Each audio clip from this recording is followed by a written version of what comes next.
ఈ భూమి మీదకి మనం ప్రమాదవశాత్తు రాలేదు. 10 మందితో కలిసి అస్సలు రాలేదు. విడివిడి భాగాలన్నీ ఒక చోటుకు చేర్చి తయారు చేసిన అసెంబుల్ ప్రోడక్ట్గా కూడా రాలేదు. మాస్టర్ క్రాఫ్ట్ మ్యాన్ ద్వారా ప్రేమపూరిత వాతావరణం నుంచి ఓ కానుకలా ఈ భూమి మీదకు వచ్చాము. అమెరికన్ శాస్త్రవేత్త అంటారు. మరి అలాంటి అపరూపమైన వరంగా లభించిన జీవితాన్ని మనం ఎలా వాడుకుంటున్నామన్నది ఎప్పుడైనా ఆలోచించామా? ఎన్నెన్నో అపోహలు, అనుమానాలు, అసంతృప్తులు వేధిస్తూ ఉండగా జీవితాన్ని బండి లాగినట్లు బలవంతంగా లాగటమే తప్ప ఉత్సాహంగా తోలటం అనేదే లేదు. ఎందుకని ప్రశ్నించుకున్నామా? లోపం ఎక్కడో లేదు, మనలోనే ఉంది. దాన్ని గుర్తించకుండా బయట కారణాలు వెతుకుతుంటాం.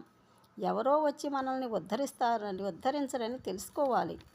ఎన్నో తీయని కలలు కంటాం కదా, వాటిని నిజం చేసుకునే అవకాశం మన చేతిలోనే ఉందని మనకి మనం చెప్పుకోవాలి.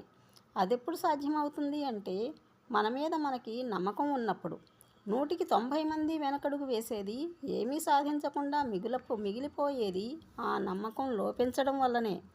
ఎందరో విజేతలను చూస్తూ ఉంటాం, వాళ్ళ గెలుపు కథల్ని వింటూ ఉంటాం. ఆ స్థానంలో నేనెందుకు ఉండకూడదు, నాకేం తక్కువ అని ప్రశ్నించుకోవాలి. ఏదైనా సాధించగలం, శక్తి మనలోనే ఉందని గుర్తించాలి. దానికి ఆత్మవిశ్వాసం, ఆత్మస్థైర్యం, స్వీయ హామీ ఏ పేరైనా పెట్టుకోవచ్చు. విశ్వాసం కానీ అది మనలో నిద్రాణమై ఉన్న ప్రతిభను, సహజ సిద్ధంగా ఉన్న ఆసక్తులను మనకు తెలియచేసి ముందడుగు వేయిస్తుంది. సానుకూల దృక్పథం గల తల్లిదండ్రులు చిన్నప్పటి నుంచి అండగా ఉంటే ఆత్మవిశ్వాసం అనే లక్షణం క్రమంగా అలవడుతుంది. కానీ చాలామందికి వివిధ కారణాల వల్ల తల్లిదండ్రుల సహకారం అందటం లేదు. దాంతో వారు తమ పట్ల తామే వ్యతిరేక భావనలు పెంచుకుంటున్నారు.